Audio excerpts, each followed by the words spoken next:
그러니까 이거는 대한민국을 해체해서 파괴하겠다는 마음이 없으면 이런 식으로 못하죠.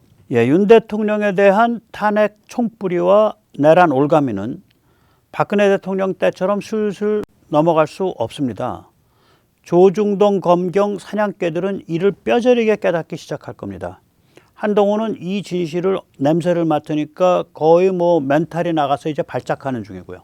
10가지 점에서 완전히 다릅니다. 오늘 그걸 하나하나 설명을 해드리겠습니다. 예, 먼저 이제 이니셔티브, 주도권의 문제가 있죠. 박근혜 대통령 때는 이 이니셔티브를 탄핵 세력이 쥐고 있었어요.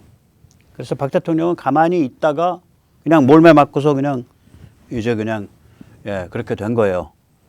윤석열 대통령은 비상계엄령을 때리고 그 다음에 담화를 또 하고 오늘 장문의 담화를 하고 이러면서 실제로는 사냥당하고 있는 것 같이 보이지만 윤석열 대통령 나름의 주도권이 있어요. 이니셔티브가 이제 상황이.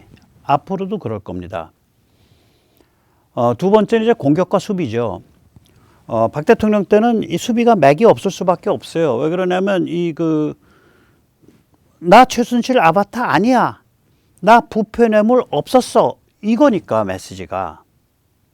그런데 윤석열 대통령은 내가 이래서 계엄을 했어 라고 분명히 자기의 수비에 관한 자기를 방어하기 위한 이야기인데 이래서 계엄했다 그 이래서의 내용을 보면은 지금 오늘 담화처럼 결국은 중국 간첩들이 장악하고 있는 종중국해로부터 대한민국을 지켜야 합니다라는 경고를 하기 위해서 했다 이렇게 되는 거 아니에요.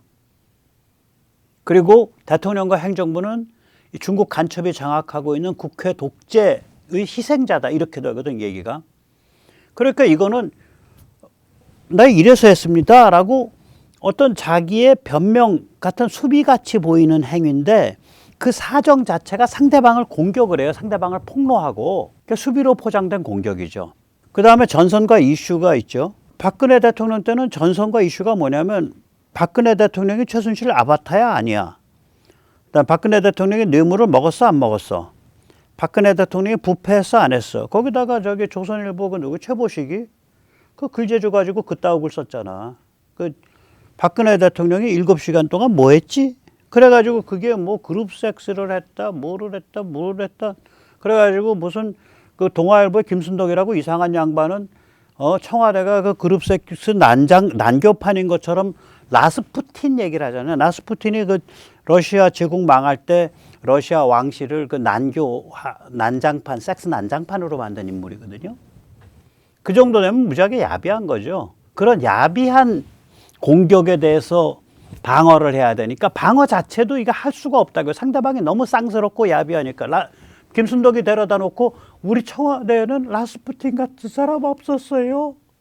그 말을 입을 꺼낸다는 것도 웃기는 거 아니에요. 김순덕이가 만약에 백모처럼 더 과격한 사람 같으면은 그 뭐 이상한 그 소세지 같은 거 이렇게 그 포르말린 병 속에 담가가서 이렇게 갖고 와서 대통령님 이게 뭔지 아세요? 이게 라스푸틴의 그 생식기라는 거예요. 이거 러시아에서 기념품으로 팔아서 저희가 공수했습니다. 이러고서 눈 똑바로 뜨고 그냥 인격적으로 까고 들어올 거 아니에요. 김순덕 여사 뭐 그런 생각 안 하시겠지. 제가 그냥 그 예를 그렇게 드는 거예요. 김순덕 여사께서 백모처럼 사납다면. 그래서 백모가 박근혜 대통령을 인격적으로 짓밟겠다고 이를 바닥바닥 갈고서 간다면 백모는 그렇게 해요. 그러니까 이게 방어를 하기도 참 황당한 전선과 이슈죠. 그런데 지금 그 싸움의 전선과 이슈가 윤 대통령은 뭐냐면 야 너희 중국 간첩 아니야? 너희 국회는 지금 중국 간첩이 장악하고 있잖아. 민주당 너희 공산당 당교랑 너희 업무 협력하고 있는 데 아니야? 그래가지고 국정을 이렇게 마비시켜 놨으니까 이 사정을 누구나 밖에서 보거나 국민들도 백모라는 애 봐봐. 쟤도 그냥 내가 날라린 줄 알잖아. 그냥 겉은 화려하게 제대로 돌아가는 것 같은데 안에서는 아주 불길한 이상한 흐름이 흐르고 있는데 왜 윤석열이 가만히 있는 거지? 백모 같은 애도 그렇게 생각하잖아. 그래 내 이 답답한 사정을 뭔가 메시지를 발신을 해야 되는데 내가 담화를 내가지고 하루 종일 담화문에 읽는다고 국민들이 알겠냐. 그건 또 얼마나 조롱받겠냐. 그래서 내가 했다. 그런데 그 행위가 무슨 내란이냐? 나는 대한민국과 자유민주주의 그 자체를 지키기 위해서 했다. 전선이 멋있어. 청와대에 라스푸틴이 없었다라고. 청와대에 그 혈관 확장제 약이 있었던 거는 고산증 때문에 그 칠레 같은 데 갔을 때 그것 때문에 있었던 거지, 섹스 난교판을 벌이려고 있었던 게 아니다. 뭐 이런 참 입으로 꺼내기도 민망해서 꺼낼 수가 없는 변명을 할 수가 없는 방식으로 상대방이 그때 쳤었거든요. 근데 지금은 전선거 이슈가 너무 멋있어. 예, 완전히 달라요, 지금은. 네 번째는 원내 옹호 세력이죠. 이게 영남권에서 이 옹호 세력의 근거지가 돼 있어야 돼요. 왜 그러냐면 국회의원들이 배신을 때리면 표밭에서 너 하지 마 그러고 다음번에 배지를 떼니까 국회의원들이 배신을 못 때려. 영남권이 딱 뒷받침하면. 그런데 영남권에서 거물들이 반란을 일으켰잖아요. 김무성, 유승민. 그러니까 뭐 어떻게 해볼 도리가 없게 되는 거죠. 김무성, 유승민이 참 살신성인한 거지. 그래서 정치 생명 끝났지. 영남권, 근데 이번에는 그 학습 효과가 있어서 영남권 의원들을 중심으로 옹호를 하고 있잖아요. 뭐 그분들이 용감하다는 거 제가 인정하지만 배경 중에 하나는 이거 탄핵하면 우리 다 배치 날라가 다음번 이제 정치 생명 끝나는 거야. 이 학습 효과가 돼 있는 거예요. 그래 그게 한 70표 뭐 이렇게 80표 가까이 이렇게 딱 그 코아를 이루고 있으니까 그 말이 쉽지 그 빠찌 7, 80개가 그 딱 똘똘 뭉쳐가지고 그렇게 한 덩어리 이루고 있으면 그건 장난 아닙니다. 예, 장난 아니에요, 당연히. 예. 이제 그리고 다섯 번째는 자유공화 시민이죠. 이거 제가 자꾸 말씀드리지만, 예, 그 2016년에는 그 박사모가 주도를 했어요. 그 초기 어려울 때 아무도 안 모여. 그 당시에 1,500명, 1,000명을 모아낼 수 있는 조직이 없어요. 그때는. 아, 지금은 물론 저기 뭐 다른 광화문에서 열심히 하시는 분들이 계시지만 백모가 만약에 악을 쓰고 나서면은 백모가 모아도 한 2, 3천 명은 모아. 초기에는 박사모 회원들이 대구에서 한 1,000에서 1,500명이 이분들이 오셨어요. 그래서 이게 씨앗이 되고 이게 코아가 됐다고. 그래서 여기서 눈덩이가 불기 시작한 거예요. 지금은 그냥 무수하고 다양한 소그룹들이 다 있잖아요. 지금 탄핵 전야 시점인데 탄핵 안 됐으면 좋겠지만 이 출발점에서 이미 한 4만에서 10만쯤 돼요. 탄핵 딱 때리면 그 순간에 6자리 숫자 올라갑니다. 이번 토요일에 6자리 갈 것 같은데 백모의 6자리는 저희들은 한 200만이라고 부르는 숫자예요. 제가 6자리는 어떤 숫자냐면 광화문의 문에서부터 남대문 넘어서 가요. 그러면 그걸 6자리라 그래요, 제가. 예, 10만 좀 넘었다 이렇게 보는 거예요. 그러니까 이게 이제 북대기가 제대로 붙어 올라가면은 이게 덩치가 붙어 올라가면 이거 뭐 광화문에서 한강다리 건너간다는 소리 나오지? 무시무시한 거예요, 지금 상황이. 쟤들 그 계산 해야지. 조중동 검경 사냥개들은 당연히 해야지. 안 하면 바보죠. 그 다음에 이제 6번째가 있죠. 미국의 현 정부. 그때는 오바마 힐러리고 지금은 바이든이에요. 그 미국 현 정부의 입장이 뭐였냐.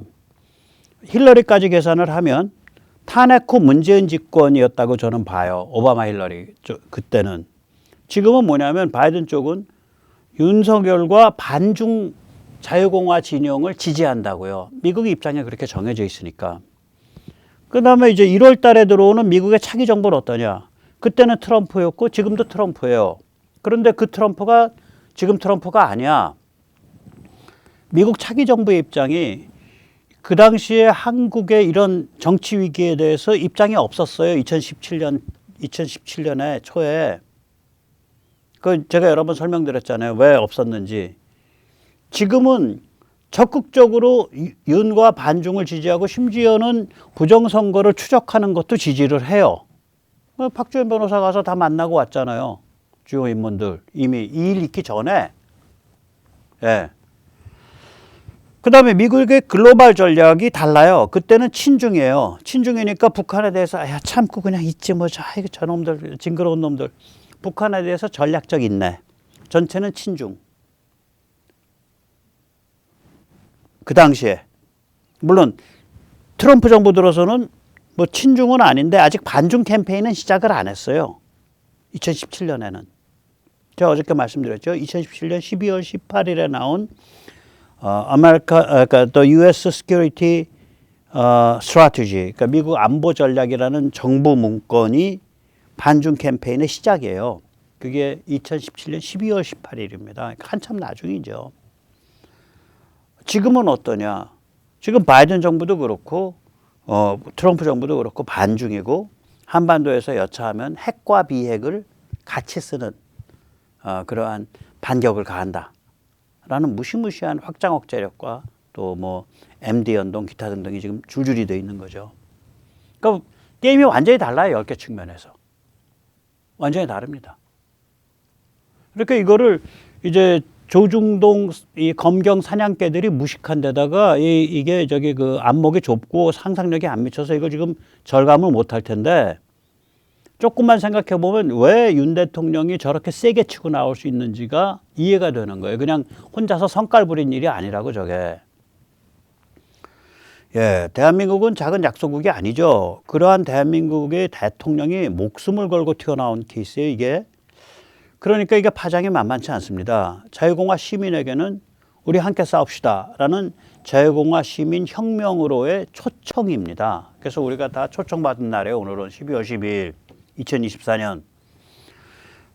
국힘의원들에게는 시련과 불길을 뚫고 당을 같이 재건해 나가자라는 촉구예요. 왜 그러냐면 이게 이 에너지가 불부터 올라가면 이 그 현장에서 계속해서 이 민초 조직이 강화되거든요. 그게 이제 국힘하고 제대로 결합을 할 때가 된 거예요. 그래서 그 저기 현장에서의 모임들, 선거구별 모임 이런 걸 좀 많이 고민하셔야 돼. 이제 조중동 검경 사냥개들에게는 야 너희 중에 지금 너희가 철이 없어서 그런데 목숨 걸 놈만 남고 다들 나가. 목숨 건 놈만 남아. 그런 일갈입니다. 또 미국에게는 지난 저기 미중 화해 때부터 미국의 글로벌 전략과 한국의 태생적인 반공이라는 운명이 안 맞아갖고 한국이 많이 타락하고 좀 망가졌는데 50년 동안 이제 한국에서 이제 반중 자유공화 진영이 이제 만들어질 때가 됐다. 이미 싹이 다 났고 내가 총대 맸다. 자, 우리가 어떻게 손발 맞출지 이제라도 머리를 맞대보자. 이런 요구가 되는 거예요, 이게. 예. 조중동 검경 사냥개들이 무슨 일을 벌이든 지구는 돕니다. 예, 오늘 조국은 끝났죠. 예, 조국은 문재인이 후계로 낙점하여 키우려던 자라고 저는 생각을 해요. 이제 뭐 방송에서 하지 못할 얘기들이 많아요, 제가. 아무튼 그런 여러 가지 정황으로 보면 차기 대통령으로 키우던 자예요, 이게. 그래서 무리하게 법무장관으로 밀은 거예요. 문재인이 키우려고 했다 그러면 중국도 후보 1순위로 차기 대통령 후보 1순위로 뒀을 수가 있어요. 그런데 이 조국을 딱 쳐버린 게 그 당시 윤석열 검찰이었잖아요. 그러면서 윤석열과 문재인이 원수가 됐고 핍박을 받아서 윤석열이 튀어나왔고 600일 정도 핍박받다가 튀어나왔고 그래서 드디어는 대통령까지 갔는데 지금 여차여차해서 또 이런 어려움을 또 스스로 겪고 있는 거죠. 그냥 몸성하게 그냥 룰루랄라하고 날라리 같이 있었으면 쉽게 가는 인생인데 그러니까 조국과 윤석열은 정말 이게 악연 중에 악연인데 조국이 먼저 이제 이렇게 당하네. 예. 빠이빠이 조국. 예. 저도 이렇게 커피 한 잔 들고 이거 스타벅스 컵이 아니어서 좀 폼이 빠지는군요. 난 너무 웃겨. 조국 너무 웃기는 게 이것도 너무 웃기지만 커피잔 들고 아니 책을 대한민국에 고한다. 나이가 몇 살을 먹었길래 그런 시건방진 제목을 달어. 그게 아마 피테가 쓴 독일 국민에게 고함이라는 그 번역이 되어 있는 책인데 그것도 일제가 번역을 그렇게 권위적으로 한 거지 실제로는 영어로 번역을 하면은 An address to the German people이에요. 그게 그 당시에는 독일이 통일된 나라가 아니죠. 그 피테 때는 1800년대 초니까 프러시아지. 프러시아랑 몇 개, 한 7, 8개 큰 공국으로 나눠져 있을 때죠. 근데 다 저먼이라는 건 알아. 언어가 같고 문화가 같으니까. 그러니까 우리가 비록 이렇게 지금 나눠져 있지만 이 저먼 피플, 저먼 사람들 전체에 고합니다. 말씀드립니다. 말씀 올립니다. 그런 뜻이에요. 그러니까 제대로 번역을 하면 여러 나라로 나눠져 있는 우리 독일계 주민들, 독일 민족에게 말씀 올립니다라는 뜻이에요. 그거를 일제가 번역을 하면서 독일 국민에게 고함으로 잘못 번역을 했어요. 왜냐하면 그때는 독일의 국민이 없어. 왜냐하면 독일 국가도 없으니까. 일제의 사기 번역이야. 그걸 조국이가 따다가 아예 국민도 아니고 대한민국의 고함. 아니 대한민국이 왜 조국의 말을 들어야 돼? 나라가 왜 조국의 가르침을 받아야 되냐. 이게 시건방진 소리죠. 그럼 책에 뭐 심오한 얘기나 있냐 하면 옛날에 여기저기 그 신문 쪼가리에다가 냈던 컬럼들 뭐 하는 거야.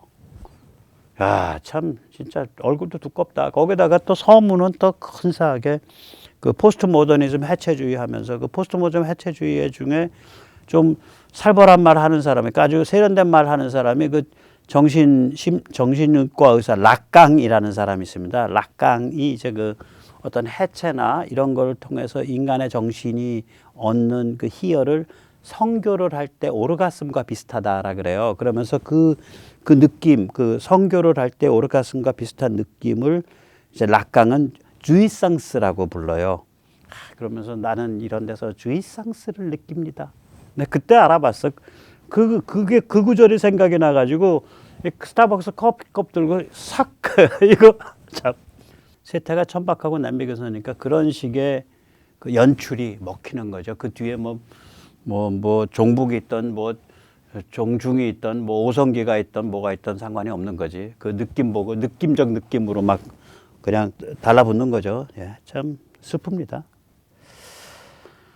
자, 또한 국힘이 한동훈을 넘어서게 될 계기도 만들어졌죠. 조국 날아간 것과 함께 의총 자리에 한동훈이 나타나서 윤석열이 사실상 내란을 자백했습니다 라고 황당한 이야기를 했지만 의원들이 한동훈 밟아버렸죠. 그리고 권성동을 원내대표로 뽑았습니다.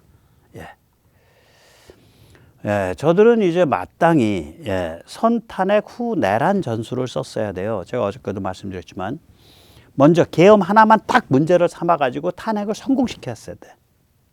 그 후에 내란 올가미를 씌워야 돼요. 사냥개라면. 그러나 계엄 하나만 문제 삼아서 탄핵한다 그랬을 때 탄핵에 성공한다는 보장이 없어. 성공 못하면 역풍만 커져. 거기다가 이재명을 빨리 구명을 하고 방탄을 해줘야겠어. 그러니까 탄핵 총뿌리하고 내란 올가미를 동시에 사용한 거예요. 그래서 양쪽 손이 지가 다 꼬인 거야. 탄핵 내란 동시에 패션쇼예요.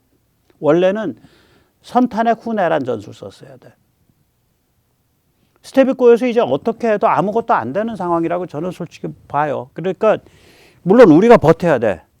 우리가 버티려면 윤석열이라는 당사자가 내가 죽어도 좋아. 목숨 걸었어. 라고 튀어나와야 돼. 그리고 이 목숨이 지금 오늘과 이 싸움에만 건 게 아니라 나 늙어 죽을 때까지 걸은 목숨이야.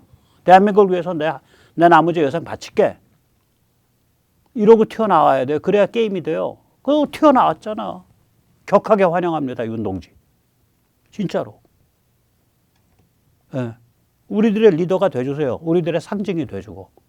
우리들은 어차피 나 같은 사람은 액티브하게 살 수 있는 날이 얼마나 됐어? 사회생활 앞으로 한 10년 갈까?